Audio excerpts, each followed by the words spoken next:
Magic Treehouse number 30. This is a Merlin mission. Haunted Castle on Hallows Eve by Mary Pope Osborne. Chapter 1. All Hallows Eve. Maybe I should be a vampire instead of a princess, said Annie.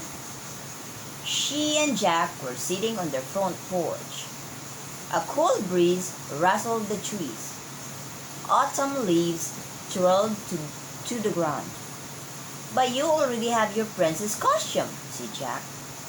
Besides, you were a vampire last Halloween. I know, but I want to wear my big teeth again, said Annie. So wear your big teeth and be a vampire, princess, said Jack. He stood up. I'm going to go put on my gold makeup now. Grrr. Oh man, said Jack. A giant black bird swooped down to the ground. The bird strutted through the falling leaves. Its feathers glistened in the golden afternoon light. Wow, is that a crow? Asked Annie. It's too big for a crow, said Jack. I think it might be a raven. A raven? Said Annie. Cool. The raven lifted its sleek head and stared at them with bright eyes. Jack held his breath. The bird hopped forward. It flapped its great black wings and lifted into the air. Then he glided into the autumn sky and headed toward the Frog Creek woods. Annie jumped up. It's a sign. Morgan's back, she said. I think you're right, said Jack. Let's go. Jack and Annie hurried across their front yard, crunching through the leaves. They ran up their street and into the Frog Creek woods.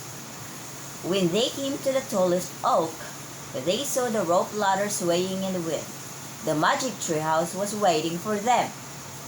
Just as we thought, Annie said, smiling. Jack followed her up the ladder. When they climbed inside the treehouse, they saw no sign of Morgan Le Fay, the enchantress from the kingdom of Camelot. That's weird, said Jack, looking around. The wind blew hard again, shaking the tree branches. A huge yellow leaf fluttered through the open window and came to rest at Jack's feet. Oh man, he said, look at this. What? Said Annie. Jack picked up the leaf. There was writing on it. The letters were curvy and old-fashioned. Wow, whispered Annie. What does it say? Jack held the leaf up to the treehouse window. And the fading light, he read aloud. To Jack and Annie of Frog Creek. On All Hallows Eve, look for me in the heart of the oak. M, said Annie. Morgan never signs her messages with M. Right, said Jack. But Merlin does, they said together. Like when he sent us the invitation to spend Christmas in Camelot, said Annie. She pointed to the royal invitation that still lay in the corner of the treehouse. Now he's inviting us on Halloween, said Jack. Halloween was called All Hallows Eve a long time ago. I know, said Annie. We have to go. Of course, said Jack. There was no way they could turn down an invitation from the master magician of all time. But how do we get there?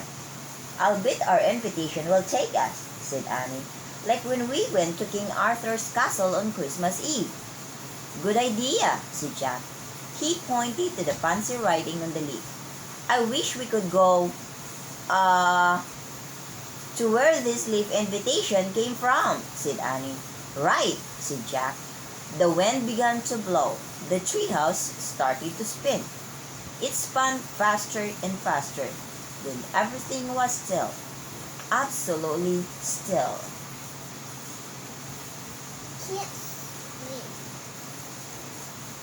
Chapter 2. The Heart of the Oak.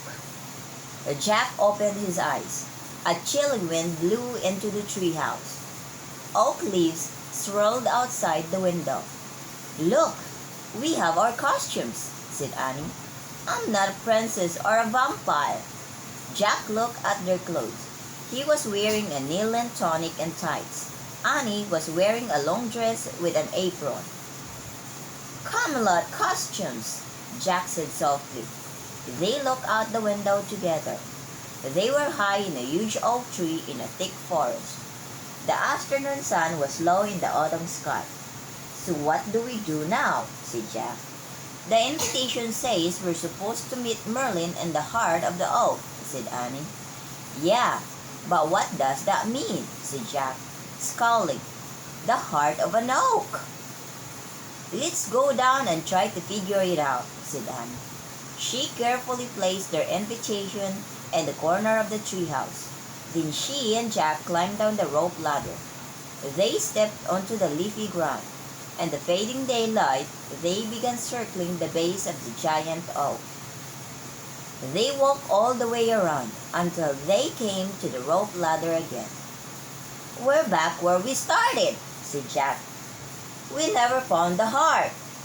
"Wait a minute," said Annie. "What's that?" She pointed to a long, thin crack in the bark of the tree trunk. A silver of light seemed to be coming from the crack. Jack touched the bark around the light. He pushed. The crack got bigger. "It's a secret door," said Jack. He pushed harder. Creak! A tall, narrow door swung into the tree. Light streamed from inside. "We found it," whispered Annie. "The heart of the oak." Jack nodded. "Let's go in," said Annie. They slipped through the narrow doorway into the bright hollow of the tree trunk.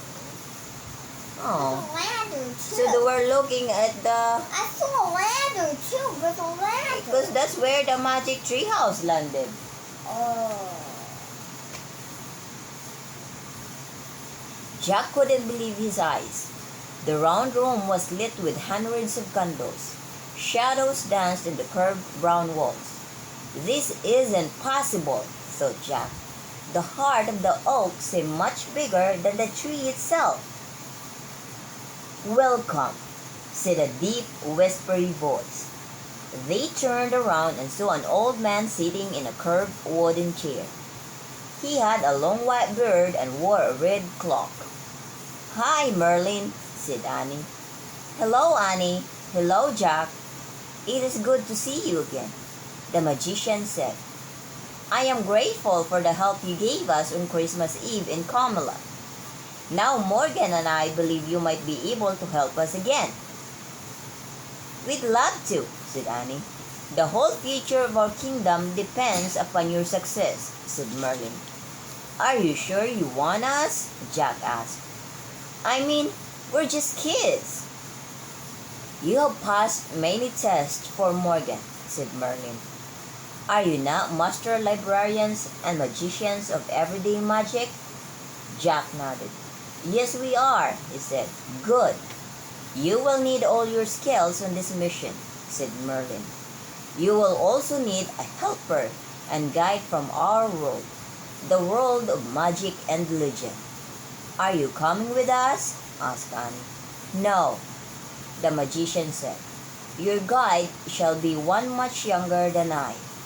He is in my library now. Yesterday he brought me some books I had requested from Morgan's library." Merlin rose from his chair. "Come," he said, leading them to a door in the curved wall. He opened it and stepped into another room. Jack and Annie followed him. The master room was filled with scrolls and ancient-looking books. Sitting on the floor was a boy about 11 or 12 years old. He was reading by the light of a lantern.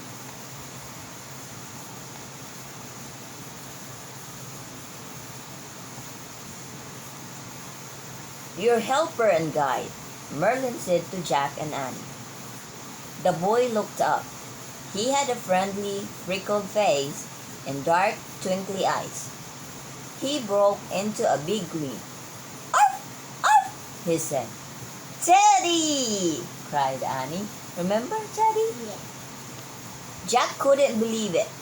Their helper was young sorcerer who was training as Morgan's apprentice. Merlin, for once, looked surprised. You already know each other? He asked. Yes, we met a while ago when I accidentally changed myself into a dog, said Teddy. Morgan wanted to teach Teddy a lesson, explained Anne. So she sent him with us on 4 treehouse journeys before she changed him back into a boy. He saved us on the Titanic, and he saved us from a buffalo stampede, and from a tiger in India, said Jack, and a forest fire in Australia. Wondrous journeys indeed, said Merlin. I am glad you are already friends. Your friendship may help you on this mission. What is our mission? Asked Annie. We are now in one of the outlying realms of Camelot, said Merlin. Beyond these woods lies the castles of a Duke. Merlin leaned forward, as if he were about to tell them something really scary. It will be your mission, he said, to bring order to the Duke's castle. Merlin sat back in his chair. His gaze was calm, but a fierce light shone in his eyes. Bring order to a castle? thought Jack. Is that all? Who messed it up, sir? asked Annie. You will find out soon enough, said Merlin. We accept our assignment gladly, said Teddy. The mission will be done without fail. Merlin fixed his gaze on Teddy. Perhaps, he said, but a warning, my boy. You are hasty and careless with your magic rhymes. On this mission, you must choose all your words wisely. Indeed I will, said Teddy. Merlin turned to Jack and Annie. And a warning to you too, he said. You are about to enter Tunnel of Fear. Proceed onward with courage, and you will come out into the light. Tunnel of Fear? Jack thought. Merlin picked up the lantern and handed it to Teddy. The Duke's castle lies to the east. Go quickly, he said. Order must be restored as soon as possible. Teddy nodded at Merlin. Then he turned to Jack and Annie. To the Duke's castle, he said, and he led them out of the heart of the oak. Chapter 3. Rock. It was cooler outside now. Daylight was fading quickly. The wind had picked up. A grand adventure for us, eh? said Teddy. Yes, said Annie. Jack was excited too, but he had lots of questions. As Teddy started off the oak forest, Jack hurried to keep up. What do you think our mission is exactly? He asked. Merlin said we should bring order to the castle, said Annie. Perhaps he wants us to mop the floors and wash the dishes. Teddy joked. And make the beds, said Annie. She and Teddy laughed. Our mission has to be harder than just doing chores, said Jack. What about the Tunnel of Fear? Oh, you need not be afraid of fear, said Teddy. I know magic, remember? Teddy, did you know any magic before you met Morgan and Merlin? asked Annie. Ah, indeed. My father was a sorcerer, Teddy said, and my mother was a wood sprite from the other world. That is so cool, said Annie. They crunched through piles of dead leaves. A gust of wind shook the tree branches. Golden oak leaves fell to the ground. Jack's thoughts were spinning too. Merlin and the heart of the oak. Sorcerers, wood sprites. None of these things would ever make sense back in Frog Creek. At last Teddy led them out of the forest and into a clearing. Halt, he said.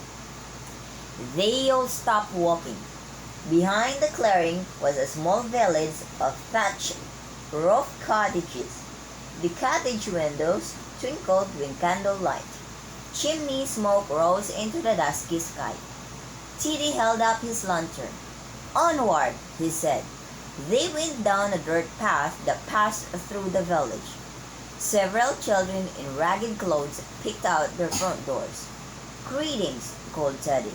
"Can you tell us how to get to the castle of the Duke?" "The castle?" a boy said in a frightened voice. "'Tis just beyond the wood."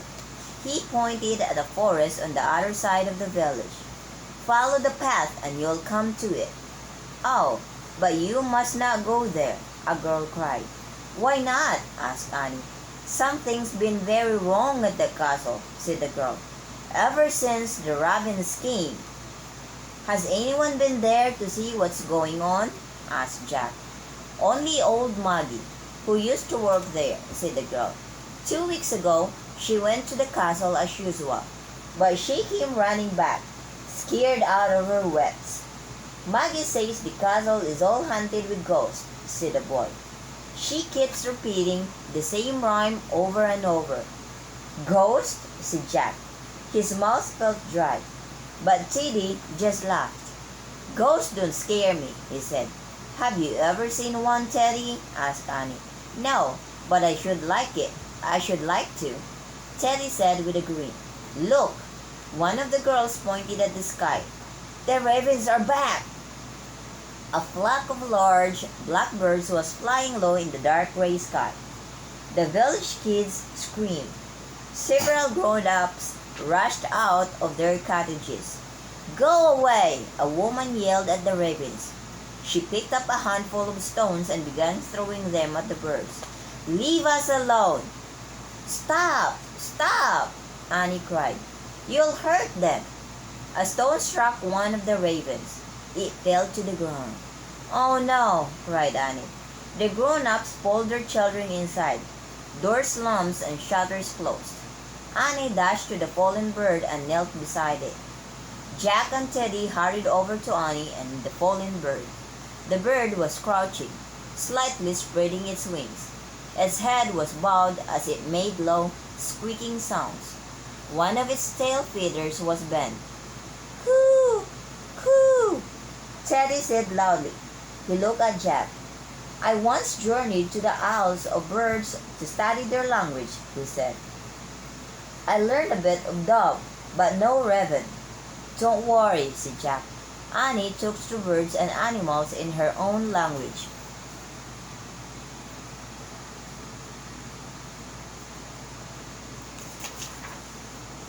"I'm sorry for what they did to you," Annie said softly to the raven. She stroked its silky black head. "What's your name?" "Rock," the raven croaked. "Rock? Your name is Rock?" said Annie. "Rock! Rock!" croaked the raven. "See, I told you," Jack said to Teddy. "Rock, they were afraid of you for some reason," Annie said. Rock made soft, bell-like sounds. "Crong, crong." "Yes, that's why they knock you out of the sky," said Annie. "One of your tail feathers is bent, but your wings don't seem hurt." Rock fluttered his long black wings. He took a few feeble steps. "Go on, Rock," Annie coaxed. "You can do it." The raven flapped his wings again. "Quack!" he croaked. He lifted off the ground. "Great," said Annie, clapping. Rock flapped his wings. He glided up into the twilight. He swooped with ease back down to Annie. "Caw! Caw!" he called, as if thanking her. "Be careful, Rock!" Annie shouted. They all waved as the raven sailed off into the sky. Annie smiled at Jack and Teddy. "He was really nice," she said. "Indeed he was," said Teddy. "I think your gentle words were healing to him." "I wonder why the people here are so afraid of ravens," said Annie. "Yeah," said Jack. "And what was that stuff about ghosts?" "Ghosts?" said Teddy. He smiled. "You needn't fear ghosts if you're with me," Jack's right. "I'm not really afraid," he said. "Not afraid?" said a feeble voice. Jack, Annie, and Teddy whirled around. An old woman stood in the dark doorway of a cottage. She leaned forward. In a cracked voice, she said, Where is the girl who spins wool into thread? Where are the boys who play chess before bed? Where is the hound who waits to be fed? The old woman stared at them with a fearful look in her eyes. Then she stepped back into her cottage and closed her door. A shiver went up Jack's spine. That was strange, he said. Why didn't I'm trying to see. She must have been old Maggie, who worked at the castle, said Annie. I wonder what she was talking about. I don't know, said Teddy. Then he grinned. But she was good at rhyming, eh? Jack nodded. Indeed she was, he said softly. Let's hurry along, said Teddy. Night comes fast upon us. Leaving the cottages behind, the three hurried on in the gathering dark. They left the village and followed the path through the woods. Teddy held up his lantern to light their way. The wind blew the branches of the trees, making them whisper in the chilly autumn night. When they finally came out of the woods, they all gasped and wondered. Oh man, said Jack. Towering before them in the moonlight were the walls of a huge stone castle. Chapter 4. The Castle. The castle was still and silent. No candles burned in its windows. No guards stood at its gatehouse. No archers patrolled the tops of its walls. Hello? Teddy shouted. No one answered. Not very well protected, eh? Said Teddy. Our mission should be easy. Yeah, said Annie. Jack didn't say anything. He would have felt happier if guards had been protecting the castle. That would have seemed more normal.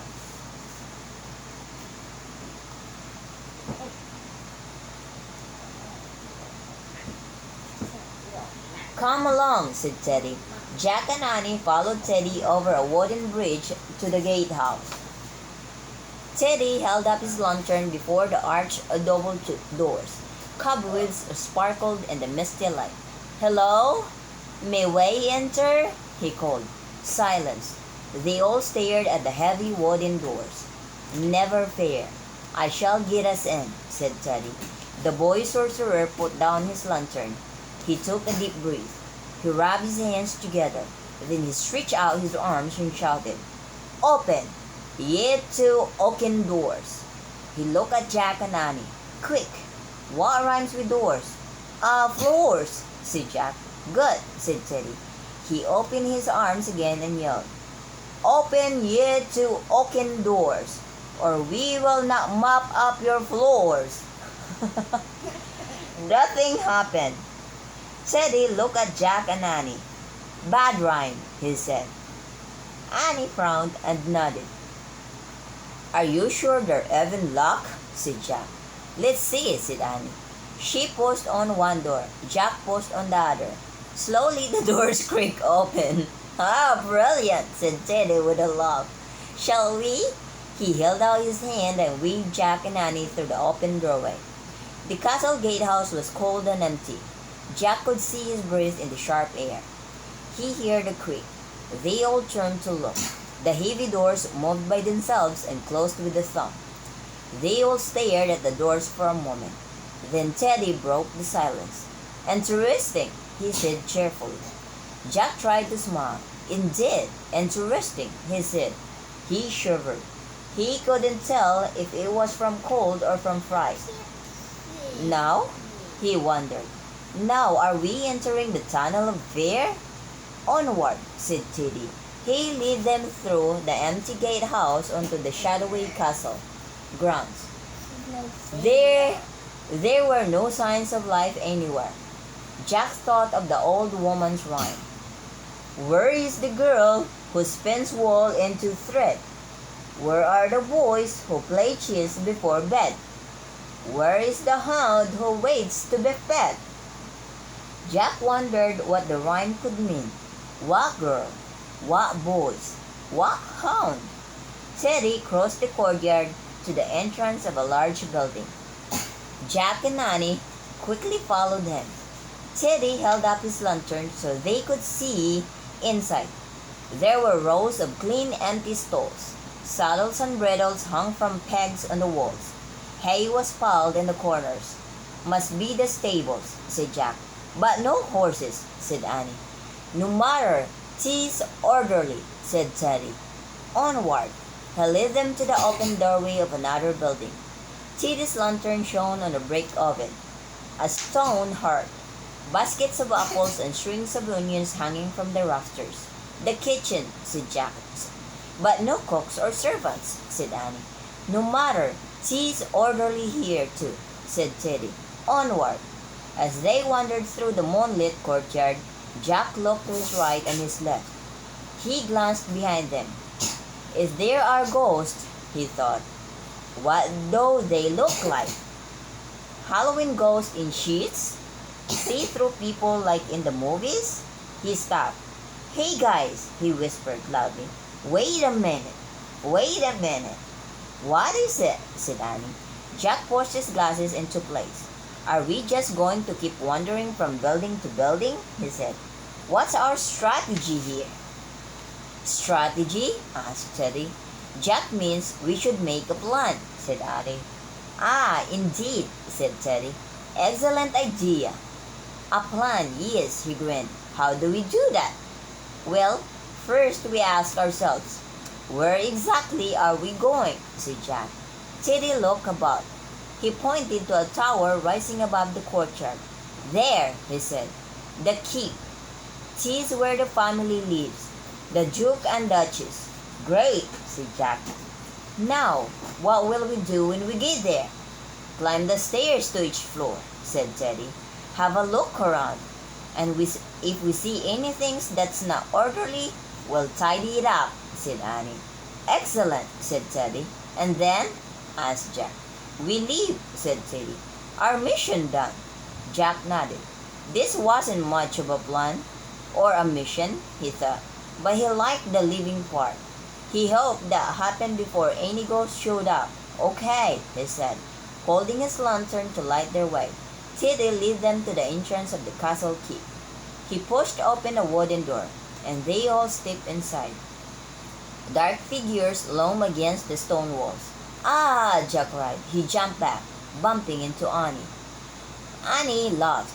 It's only our shadows, she said.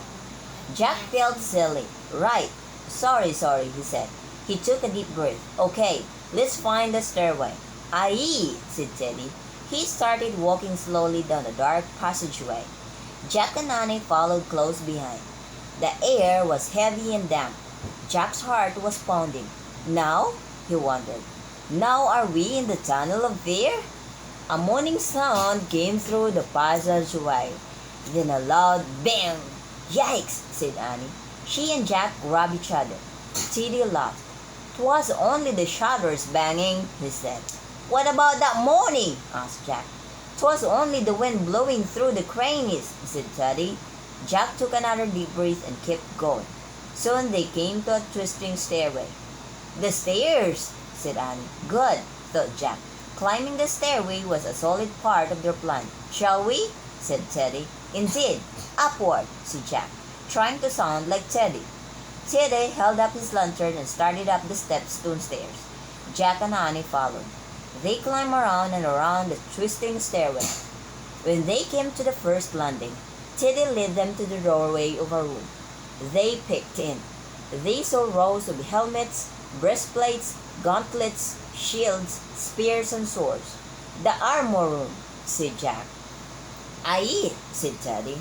Everything seems in order here, said Annie. Jack nodded. He liked the order in the room. It made him feel safer. Shall we keep going? Said Teddy.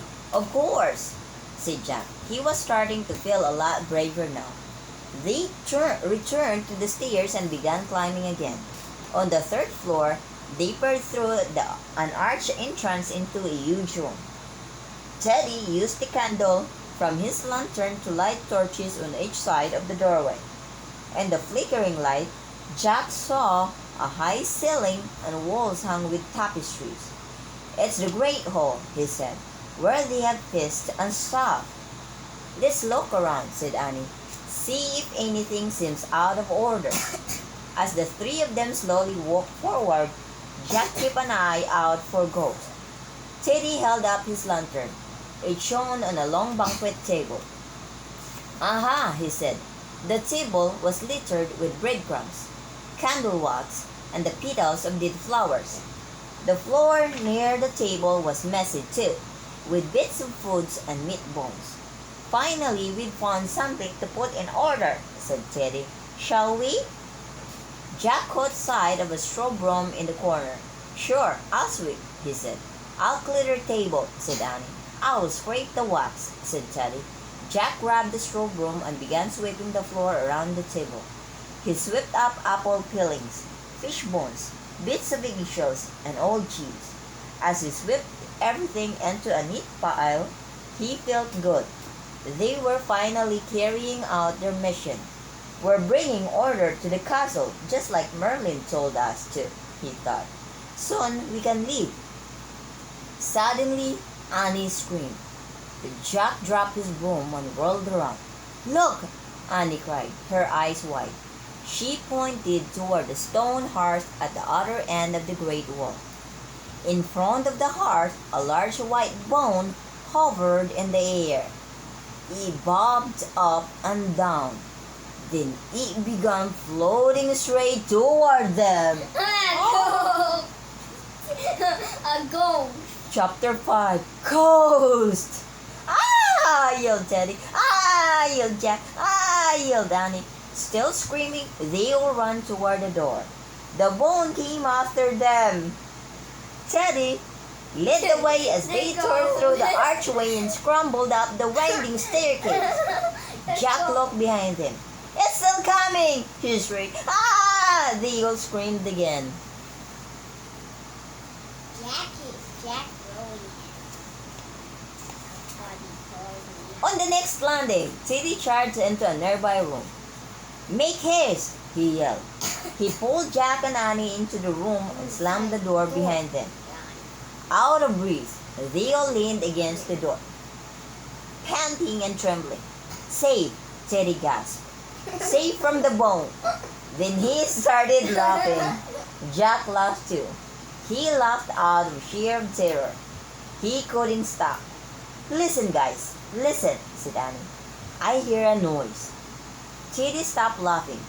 Jack clapped his hand over his mouth. He listened. He heard a faint clicking sound, but he couldn't see anything.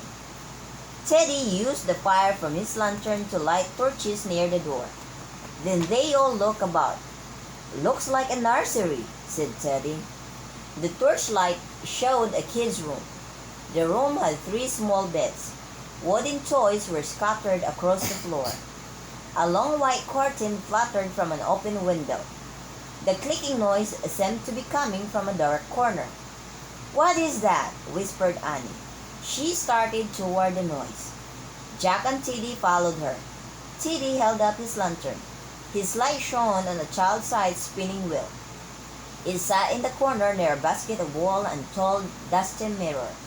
The spinning wheel was spinning thread, but no one was touching it. It was spinning all by itself. "Look!" whispered Annie. She pointed to a low table near the spinning wheel. On the table was a cheese board. Large wooden cheese pieces sat on the squares of the board, but some of the pieces weren't just sitting. As Jack, Annie, and Teddy watched, a horse piece slid slowly from one square to another. Then a queen piece did the same. "Yikes," said Annie. "Ghost," said Teddy. "Let's get out of here," said flying Jack. again. Oh my god. A ghost flying again. Yeah, I think the ghost want them to play cheese. Ghosts were playing a game. They bolted across the room. Teddy threw open the door. The white bone was hanging in the air, right outside the door. "Ah!" They all screamed. Teddy slammed the door shut. They huddled together, afraid to leave and afraid to stay. Jack's heart was beating wildly. He couldn't breathe. I thought you were afraid of ghosts," he said to Teddy, gasping. "Yes, Well, I believe. I just discovered that I am, said Teddy. Well, we do, said Jack. A rhyme, said Teddy. He gave Annie his lantern. He threw out his arms and started a rhyme. Spirits of the air, earth and air. He looked at Jack and Annie. Quick, what rhymes with air? Bear, said Jack. Teddy shook his head. I fear a bear might make things worse. Jack tried hard to think of a better word for rhyme with air. Wait a minute, said Annie. I get it now. I get it. She grinned at Jack and Teddy. Has she lost her mind? Jack wondered. Remember what old Maggie said? Asked Annie. Then she recited, Where is the girl who spins wool into thread? Annie pointed at the spinning wheel in the corner. There she is, she said. She's spinning at that wheel. Annie recited more. Where are the boys who play cheese before bed? Annie pointed at the cheese table. There they are, she said. They're probably her brothers. They're playing cheese. She recited more. Where is the hound who waits to be fed? Annie threw open the door to the nursery. The bone was still hanging in the air. Jack and Teddy jumped back in fear. Don't be afraid, said Annie. It's just a dog, a hound. He's carrying a bone in his mouth, don't you see? The girl, the boys, the hound, they're all here. They're just invisible. Chapter 6. Merlin's Diamond. Jack and Teddy were speechless. They kept staring at Annie as she got down on her knees and talked to the invisible dog. Hi, you, she said in a soft voice. Are you hungry? The bone dropped toward the floor. It flipped over, then rocked from side to side. See? Annie said to Jack and Teddy. Now he's rolling on his back with his bone in his mouth. Poor thing. Poor thing? Said Jack. We have to help him, said Annie. She stood up. We have to help them too. The girl and her brothers. She hurried across the room. Jack and Teddy followed. Annie stopped at the small spinning wheel. We can't see you, said Annie, but we're not afraid of you. We want to help you. Can you hear me? The spinning wheel stopped spinning. She can hear us, Annie said to Jack and Teddy. Annie turned back to the ghost girl. What happened to you and your brothers and your dog and everyone else in the castle? How did you all become invisible? Jack felt a wave of cold air whoosh past him. I think she's moving, said Annie. Aye, said Teddy, to the looking glass. See? An invisible finger had begun to write something in the thick dust of the mirror. 4 words slowly appeared. Diamond of Destiny stolen. I can't believe it, said Teddy. This must be the secret castle that guards the Diamond of Destiny. What's that? Said Jack. A magic diamond that belongs to Merlin, said Teddy. It was set in the handle of the very sword King Arthur pulled from the stone many years ago. Oh, I know that story, said Annie. That's how Arthur became king. Yes, said Teddy, and someday the Diamond of Destiny will give the same strength and power to the next rightful ruler of Camelot. That's what Merlin must have meant when he said the future of Camelot depends on us, said Annie. It said, said Teddy. Wait, said Jack. I'm confused. What does the Diamond of Destiny have to do with invisible kids and dogs? After Arthur became king, Merlin gave the diamond to a noble family of Camelot, said Teddy. The name of the family was kept secret. As long as the family kept the diamond safe, they would have good fortune. But should they fail to protect it, they would fade from life. Oh, so the family let the diamond get stolen, said Annie. And now they've all turned into ghosts. Precisely, said Teddy. I wonder where the diamond was kept, said Jack. Good question, said Teddy. Certainly some special hiding place, perhaps in one of the towers. Guys, look, said Annie. She pointed to the wall near the mirror. A long heavy tapestry had been pulled aside to reveal a small door in the stone wall. The door was slowly swinging open. The ghost girl, said Annie. She's showing us the diamond secret hiding place. The three of them hurried to the stone wall and looked inside a tiny cabinet. The walls of the cabinet were made of gold and ivory, but the cabinet was empty. Annie looked around. Ghost girl, she said. Who stole the diamond of destiny from its hiding place? Letters began to appear in the mirror again. In the thick dust, the invisible finger wrote, The Raven. Oh no, whispered Teddy. Please no. Jack felt a fresh wave of fear. Oh no, please no, what? He said. Wait, said Teddy, pointing at the mirror. The finger wrote one more word in the dust. King. The Raven King. Just as I feared, said Teddy in a hushed voice. The Raven King. Chapter 2. 1, 2, 3. So it's not a raven. The raven, that's the Raven King. So that's why Merlin sent for those books, said Teddy. Mom, so it's the Raven King. It's the biggest raven of all the ravens. That's right. What books? Who's the Raven King? Said Jack. Now it all makes sense, said Teddy. Who's the Raven King? Said Jack. But I wonder how he found the diamond of destiny, said Teddy. Teddy's Who's the Raven King? Jack nearly shouted. He's a terrifying creature who comes from the other world, said Teddy. I read all about him in one of the books. I brought Merlin from Morgan's library. As a boy, the Raven King longed to be a bird so he could fly. He stole a spell from the Wizard of Winter, but he didn't have the magic to make it work properly, so the spell only worked halfway. It made him half bird and half human. Oh man, said Jack. Now he commands a huge army of ravens who treat him as their king, said Teddy. Why would he steal the diamond of destiny? Asked Annie. I don't know, said Teddy, but we must get it back, for the sake of Camelot's future. And for these ghost kids too, said Annie. And the ghost dog. She looked around the room. Don't worry, she called. We'll help all of you. We'll get the diamond of destiny back. We will? Asked Jack. How? We don't know where this crazy raven man lives or anything. Look, more writing, whispered Teddy. She heard you. 3 more words slowly appeared in the mirror dust. Nest on mountain top. Jack felt cold air whoosh by him again. The curtain covering the window moved aside. A patch of moonlight shone on the floor. Jack, Annie, and Teddy walked to the window and looked out. In the distance, a craggy mountain rose into the moonlit sky.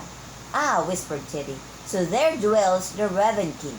I had thought his nest was in the other world. It might as well be, said Jack. We'll never be able to get to the top of that mountain. Aye, said Teddy.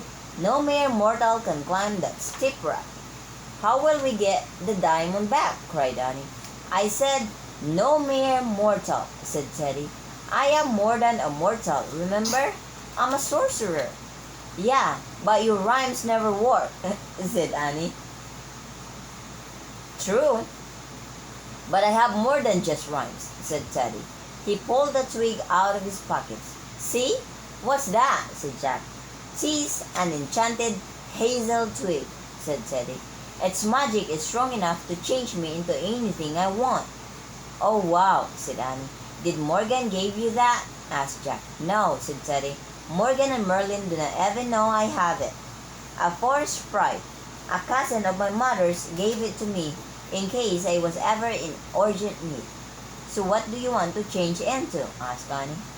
Why, a raven, of course, Teddy said. Teddy's crazy, thought Jack. But Annie didn't seem to think so. What a cool idea, she said. They're both crazy, thought Jack. Tease, cool indeed, said Teddy. He held up the twig. Wait a minute, said Jack.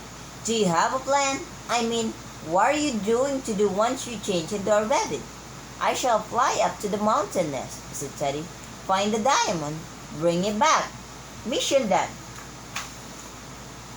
And what do we do? Asked Annie. Wait here for me. I'll be back as soon as I can, said Teddy. He climbed up into the window ledge. His moon shadow stretched across the floor. Good luck, said Annie. Thank you, said Teddy. He raised his hazel twig. Stop, said Jack. Can we discuss your plan a little more?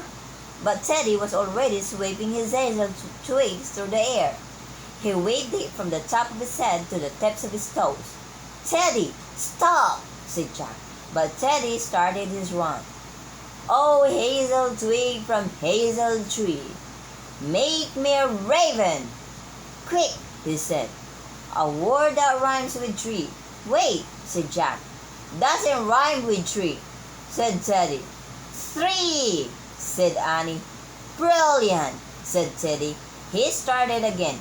Oh, hazel twig from hazel tree, make me a raven. 1, 2, 3. He waved the twig wildly. Careful, said Jack. He ducked and covered his head. Suddenly he heard a roar. He felt a blast of heat. Then he heard a strange screech. Jack looked up. Teddy's hazel twig had fallen to the floor.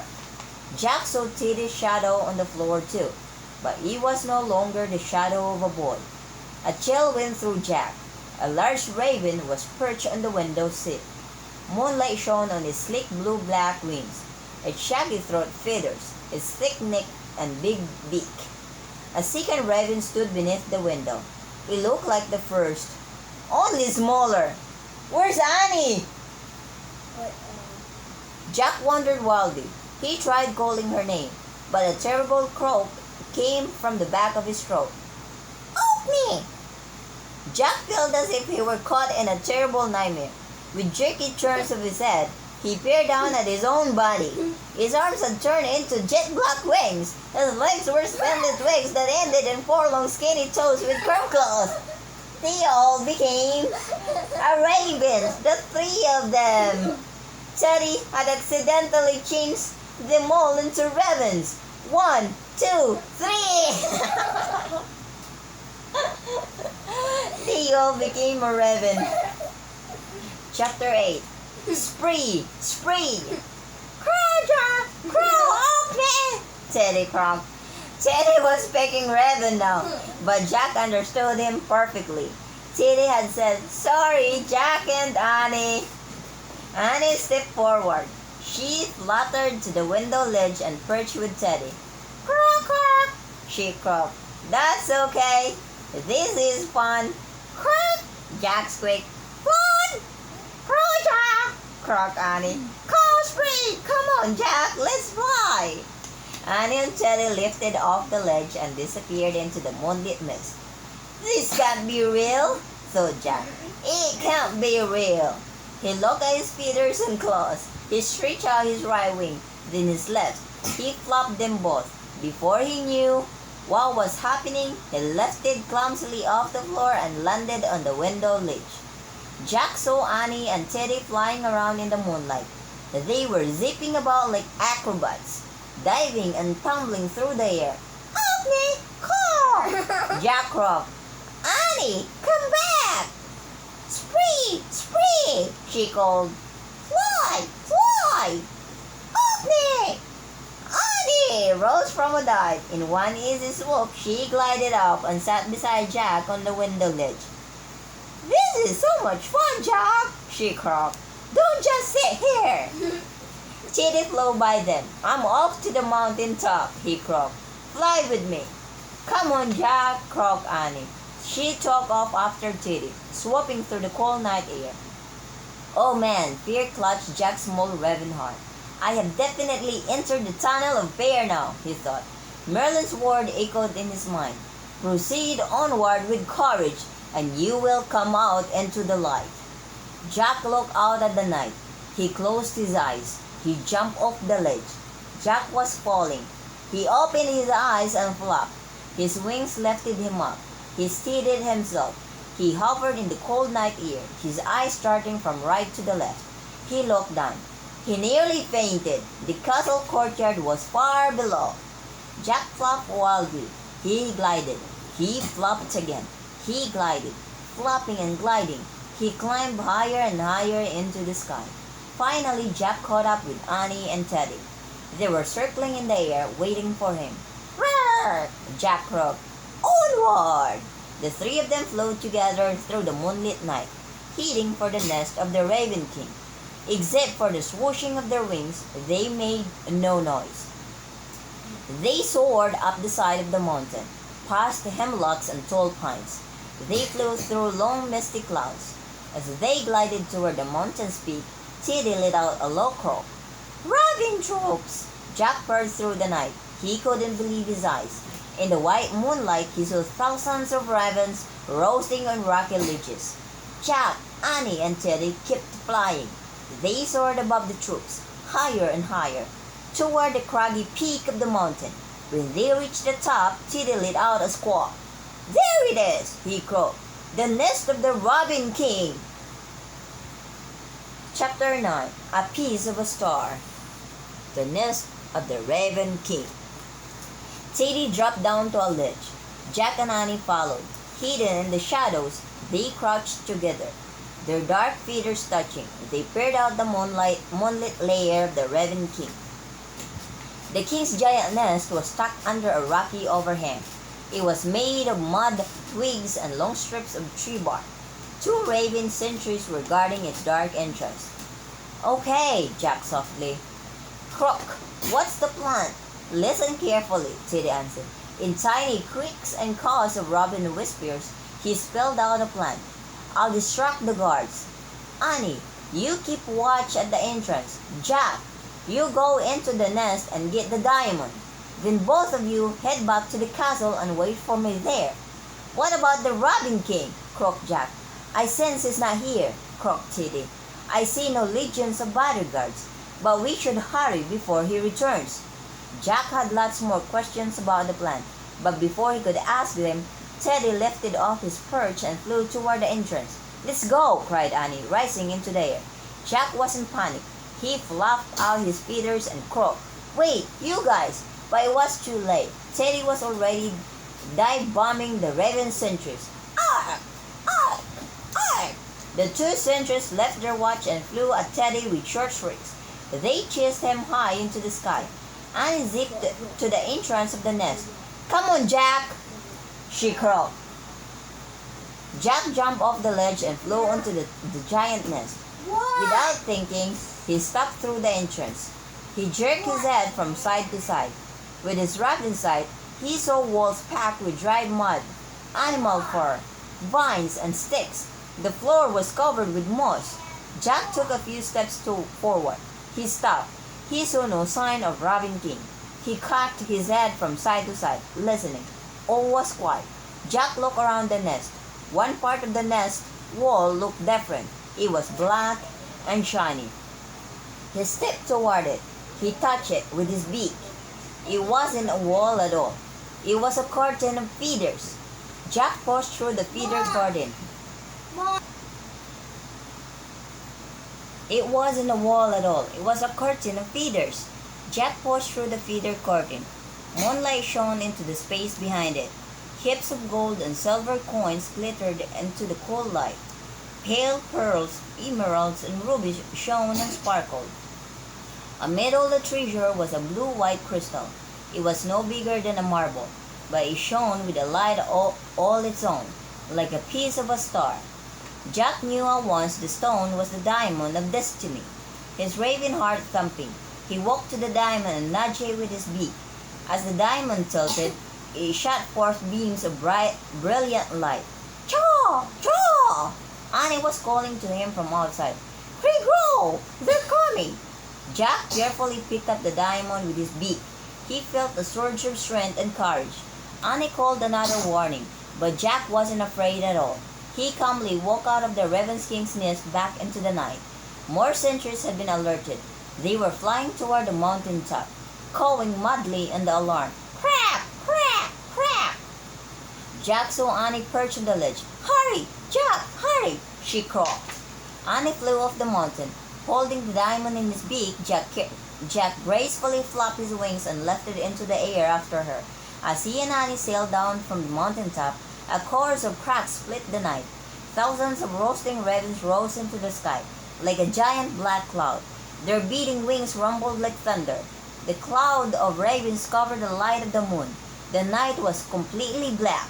"Spree! Spree!" Annie croaked. "Fly! Fly!" She and Jack glided down through the dark sky toward the Duke's castle. The wing beats of the raven army still thundered above the mountaintop, but none of the ravens were chasing them. "They don't know what to do without their king," Jack thought. He wondered where their king was, but with the diamond of destiny in his beak, he felt no fear.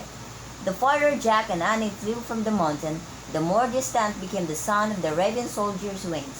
The Duke's castle came into sight. Jack saw the light of Teddy's lantern in the nursery, but he didn't want to stop flying just yet. Instead, he swooped over the castle keep, over the courtyard, the gatehouse, and the bridge, over the candlelit cottages and oak forest. Annie flew with him. Finally, they both glided smoothly back to the castle and landed on the window ledge of the nursery. The diamond of destiny was saved. Chapter 10. Where is it? Jack and Annie perched on the ledge and peered into the nursery. Teddy's lantern and hazel twig were still on the floor, but there was no sign of Teddy. "Teddy's not here yet," croaked Annie. "Let's go ahead and put the diamond back in its place." Jack didn't move. He didn't want to give up the diamond quite yet. It still made him feel incredibly brave. "Jack," croaked Annie, "let's put it back in its hiding place. I'll move the tapestry." Annie flapped to the long tapestry hanging on the wall. Fluttering in the air, she took its edge in her beak. She tried to pull it aside, but it was too heavy. She let go. "I can't move it," she croaked. "Not as long as I'm a raven. I guess we'll have to wait for Teddy to change us back into ourselves." She flopped to the window ledge and landed beside Jack. Jack was relieved. The longer he could hold on the diamond, the better. "Hey," croaked Annie, "maybe we could use Teddy's magic hazel twig ourselves. I can come up with better rhymes than him anyway. It won't hurt to try." Jack shook his head, but Annie didn't notice. She hopped down to the hazel twig under the window. She carefully picked it up with her beak. She fluttered back up to the ledge beside Jack. Then she moved her head from side to side, passing the twig over Jack's feathered head, his body, his wings, and his claws. The twig passed over her feathered body and wings as well. But with the twig still in her beak, she made a deep croaking sound. "Ha, ha, re, re, cha, cha, oh, ne." "Oh, hazel twig from hazel tree, make him Jack and make me." There was a mighty roar and a flash of light and a blast of heat. Then Jack heard Annie giggle. "Yippee! I made the magic work for us, look!"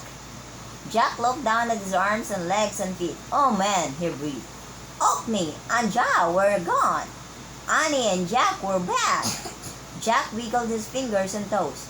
He felt his face, his mouth, his nose, his ears.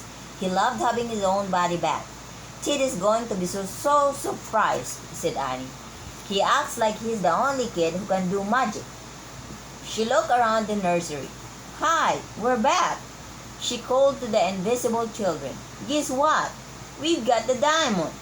"The diamond? Where is it?" said Jack.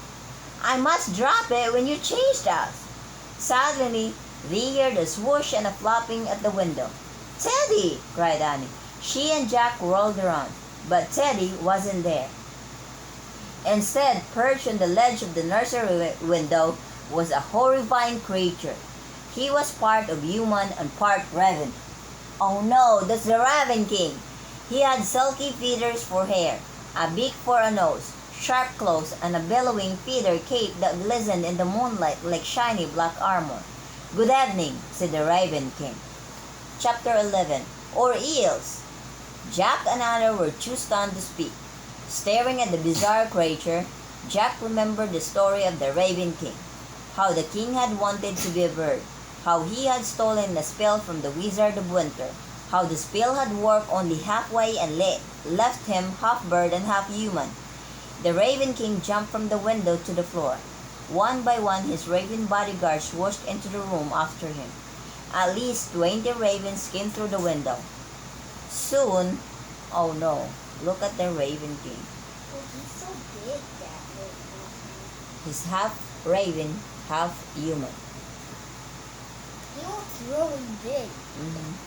He looks Jack a and little Annie bit were like a surrounded by human dark and a wings, little bit like- sharp beaks, and bright eyes. Mom, he looks a little bit like a human and a little bit like a bird. That's what I just said, half human, half raven. Once his guards were in place, the Raven King twisted his head from side to side, looking from Jack to Annie. "Where are the 2 ravens who stole my diamond?" he asked in a raspy voice. "What diamond?" asked Annie. What? What, ravens?"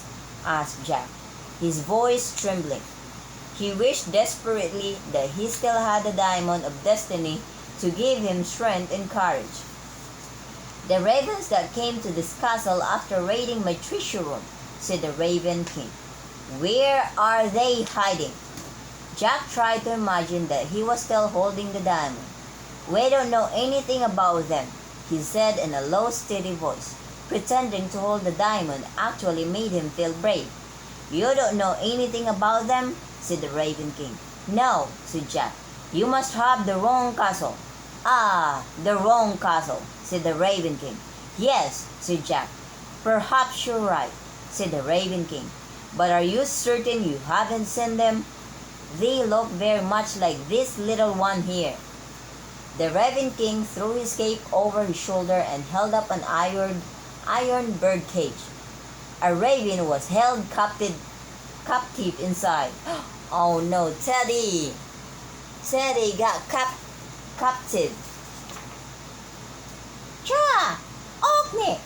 the raven croaked. "Teddy!" cried Annie. "His name is Teddy?" said the Raven King. "How charming! I've caught a Teddy. I think he'll make a wonderful pet, don't you?" Jack was horrified to see Teddy trapped in the Raven King's cage. "It's not charming," he said. "It's cruel. You better let him go or else—" "Yeah, let him go," said Annie. "Or else." "Or else?" said the Raven King. "Or else what?" With backward jerks of his head, he laughed a raspy laugh. As the